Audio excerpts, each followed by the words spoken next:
Praise the lord. ఎలా ఉన్నారు? శత్రు సైన్యం ఒక్కోసారి చాలా బలంగా ఉన్నప్పుడు ఎంతో భయమేస్తూ ఉంటది. ఈరోజు దేవుని వాగ్దానము 2 రాజులు 6 అధ్యాయం 16 వచనం. భయపడవద్దు, మన పక్షముననున్నవారు వారి కంటే అధికులై ఉన్నారని చెప్పి. పనివాడొచ్చి అంటాడు, బయట అందరూ చాలా మంది సైన్యం ఉన్నారు, గుర్రాలున్నాయి, రథాలున్నాయి, ఏం చేయాలి అని అంటే అప్పుడు ఎలీషా అంటాడు, భయపడదు. ఒకవేళ వారి సైన్యం ఎక్కువ ఉందేమో, వారి సైన్యాన్ని నువ్వు చూసి భయపడుతున్నావేమో, వారి బలాన్ని చూసి భయపడుతున్నావేమో, కానీ మన దగ్గర ఉన్న వారెవరంట, వారికంటే అధికులై ఉన్నారు.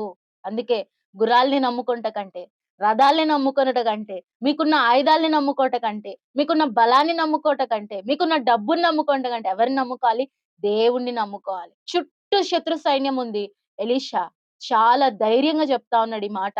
ఒకవేళ వాళ్ళకున్నాయేమో రథాలు, వాళ్ళు బలం కలిగిన వాళ్ళేమో కానీ, వారికంటే అధికులు ఎవరి దగ్గరున్నారు? మన పక్షమున ఉన్నాడు. ఈరోజు నీ పక్షాన దేవుడున్నాడని నమ్ముతున్నావా? నమ్మితే శత్రు సైన్యం ఎలా ఉన్నా గూడా నీకు అనవసరం. దేవుడు నీతో ఉంటే శత్రు సైన్యం బలమైనది అయ్యుండొచ్చు. శత్రు సైన్యం దగ్గర ఎన్నో ఆయుధాలు ఉండిండొచ్చు. శత్రు సైన్యం దగ్గర నిన్ను ఓడించే అనేక రకాలైన వెపన్స్ ఉండొచ్చు. కానీ నీ పక్షాన ఎవరున్నారు? దేవుడున్నాడు.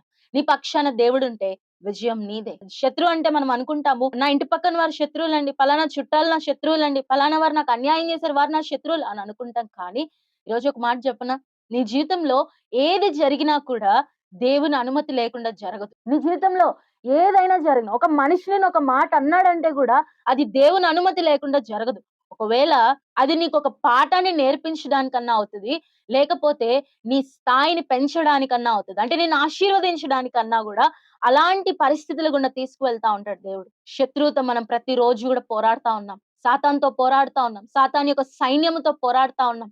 శరీరంతో, లోకముతో, పాపముతో ప్రతిరోజు పోరాటమే కదా! కానీ ఈ పోరాటంలో మన పక్షాన ఎవరున్నారు? దేవుడున్నాడు. దేవుడు మనతో ఉన్నాడని మనకు విశ్వాసం ఉండదు. కాబట్టి శత్రు సైన్యం ఎక్కువగా ఉందని ఆలోచిస్తున్నావా? నీకంటే నీ అపోనెంట్ బలం ఎక్కువుందని ఆలోచిస్తున్నావా? నువ్వు బలహీనుడివని ఆలోచిస్తున్నావా?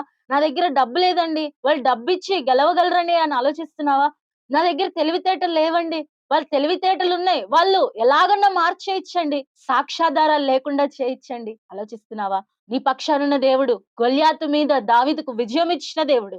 నీ పక్షానున్న దేవుడు సింహాల నోర్లు మోయించిన దేవుడు. నీ పక్షానున్న దేవుడు అగ్నిలోకొచ్చి గూడా తోడుగా ఉండే దేవుడు. నీ పక్షానున్నవాడు బలమైన దేవుడు. నీ పక్షానున్నవాడు గొప్ప దేవుడు, అధికుడైన దేవుడు. పరిస్థితి చూసి భయపడొద్దు. ప్రతిరోజు గూడా ఇదేనా? నాకు ఈ సమస్య ఉంది, ఆ సమస్య ఉంది. సమస్య గురించి మాట్లాడే బదులు నీ దేవుని గురించి ఒక్కసారి మాట్లాడి చూడు. నీ సమస్య నీకు గుర్తురాదు. కాబట్టి నీ పక్షానున్న దేవుడు గొప్ప దేవుడు. నీకు న్యాయమే చేస్తాడు. ఆయన రాకడ కొరకై సిద్ధపడదాం. Praise the lord.